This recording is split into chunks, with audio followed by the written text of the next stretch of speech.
Mic है तो मेरा आगे पर थोड़ा परे को ये बीच के रखा है ना।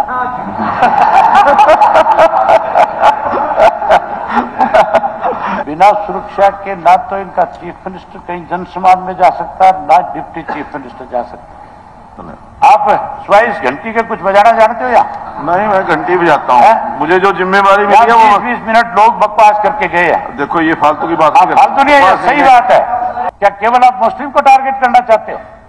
क्या केवल एक इस तरह के मामन खान जैसे एमएलए को टारगेट करना चाहते हो?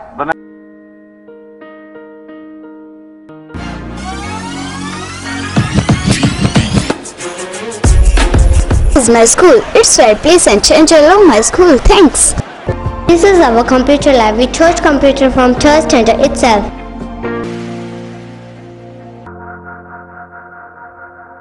This is a school where my dream come true. Abhay Singh ji, ठीक। स्पीकर महोदय, हुड्डा साहब चले गए, है नहीं यहाँ पे। अगर होते तो मैं उनसे पूछ लेता कि इस अविश्वास प्रस्ताव की जरूरत क्या पड़ी। ये सरकार तो विश्वास को बहुत समय हो गया इनको। इनकी हालत आज ऐसी है कि प्रदेश में माइक है तो मेरा आगे पर थोड़ा परे को ये बीच के रखा है ना।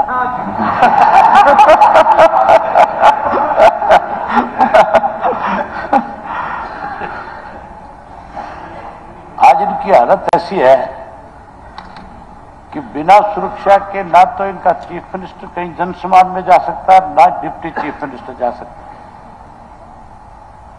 जो लोगों का विश्वास बहुत समय पहले खो चुकी, उसके प्रति अविश्वास प्रस्ताव लाने की जरूरत नहीं थी। इन्होंने तो विश्वास उस दिन खो दिया जब हमने इस सदन के अंदर इनके सामने प्रदेश में बढ़ते भ्रष्टाचार के ऊपर अपनी बात रखी, सरकार से जवाब मांगा कि इस भ्रष्टाचार पे आपकी सरकार ने अब तक क्या रोक लगाई है। हैरानी की बात है, सरकार स्वयं ये मानती है कि औसतन हर महीने भ्रष्टाचार के 15 लोक सेवकों की गिरफ्तारियां इस प्रदेश में हो रही है। उसके साथ साथ रिकॉर्ड की बात है कि 4 आईएएस अधिकारियों के ऊपर भी भ्रष्टाचार के आरोप लगे। आरोप नहीं लगे, एफआईआर दर्ज हुई, वो जेल गए और जेल जाने के बाद जब उनकी जमानत होगी तो फिर से उनको ऐसी पोस्टों पे ला करके लगा दिया गया जहां उनके खिलाफ आरोप सिद्ध करने में भी दिक्कत आ रही। एक कमिश्नर रैंक का अधिकारी था आईएएस मिस्टर दैया, वो जब जेल से छूट करके आया, जब जमानत पे आया तो उसको सीधा करनाल का कमिश्नर लगा दिया, जो चीफ मिनिस्टर का अपना जिला है। अगर वहां का कमिश्नर लग जाएगा तो फिर उस अधिकारी के खिलाफ सरकार ने एफआईआर किस लिए करी थी? इसी तरीके से इस सरकार के अंदर अभी बहुत गुणगान किए जा रहे थे कि हमने बहुत काम किए। एमएलए को भी लिस्टें पकड़ा दी गई, उन्होंने भी पढ़ना शुरू कर दिया कि किस किस डिपार्टमेंट में क्या क्या अग्रणीय काम हमने किए हैं। किसानों की बात भी आई। नाडा साहब कह रहे थे कि कांग्रेस के राज में और दूसरे राज्यों में किसानों पे बड़े अत्याचार हुए, गोलियां चली, मारे गए। मैं सरकार से पूछना चाहता हूं, जब किसान आंदोलन चल रहा था, 13 महीने लगातार चला, तो उसमें 750 लोगों ने शहादत दी थी और आपके प्रधानमंत्री ने यह कह करके उस आंदोलन को समाप्त कराने का प्रयास किया था कि मेरे से भूल हो गई थी, मैंने बिना किसी इसके ऊपर नहीं, ये कहा था कि मैंने इस पे बिना चर्चा के और इस कानून को लागू करने की चेष्टा करी। मैं माफी चाहता हूं, मैं वापिस लेता हूं। वो वापसी इसलिए हुई थी कि 750 किसानों ने शहादत दे दी थी और किसानों ने वहां ये कह दिया था कि 750 तो कोई संख्या नहीं है, जब तक ये काले कानून वापिस नहीं हो जाएंगे हम किसी भी कीमत के ऊपर इस आंदोलन को छोड़ करके घर वापसी नहीं करेंगे। मजबूर होकर के आप लोगों को वो आंदोलन वापस लेना पड़ा। आपकी सरकार की केंद्र की छोटी सी भूल की वजह से 750 किसानों को शहादत देनी पड़ी और अब फिर वही हालात पैदा कर रहे हो। आज बॉर्डर के ऊपर आपने इस किस्म के हालात खड़े कर रखे कि आदमी अगर पंजाब से चंडीगढ़ आता है तो उसे कोई दिक्कत नहीं आने में, कोई रुकावट नहीं है, कहीं कोई रोकने वाला नहीं है। अगर मैं हरियाणा से चंडीगढ़ में आता हूं तो मुझे हरियाणा के अंदर भी 10 जगह के ऊपर बैरियर पे चेकिंग करवानी पड़ती है। जगह जगह मुझे पूछा जाता है कि कहां जा रहे हो, किस लिए जा रहे हो। आज मैं एक उदाहरण आपके सामने रखता हूं। सरसा में मेरे किसी मिलने वाले के बेटी की शादी थी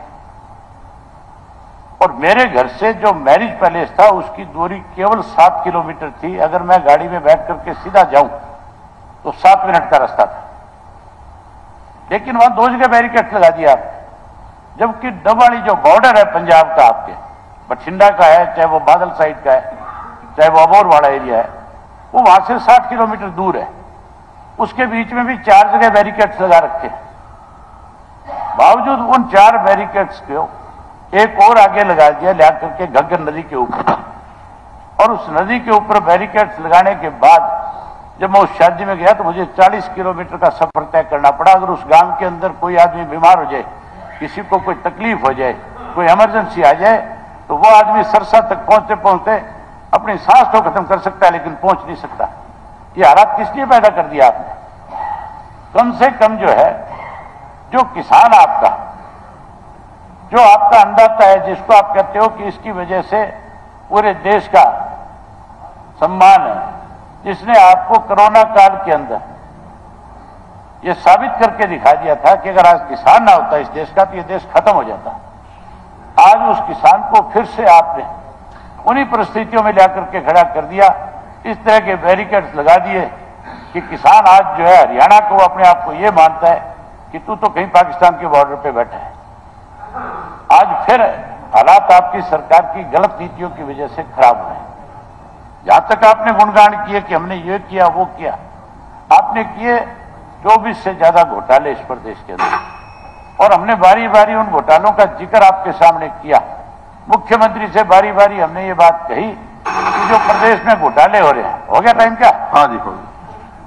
आप 22 घंटी के कुछ बजाना जानते हो या नहीं? मैं घंटी बजाता हूँ। मुझे जो जिम्मेवारी मिली है वो 20 मिनट लोग बकवास करके गए हैं। देखो ये फालतू की बात नहीं, फालतू नहीं है, सही बात है। कोई बकवास नहीं करके गया, बकवास नहीं करके गया। हाँ, जो बात मैं कह रहा हूँ उससे तकलीफ होती है, उसको सुन नहीं सकते। नहीं। और जो अनर्गल बोल रहे थे, बैठ जाइए, जो मर्जी है जो कह रहे थे, बैठ जाइए आप, बैठ जाइए, बैठ जाइए, बैठ जाइए। टाइम हो गया।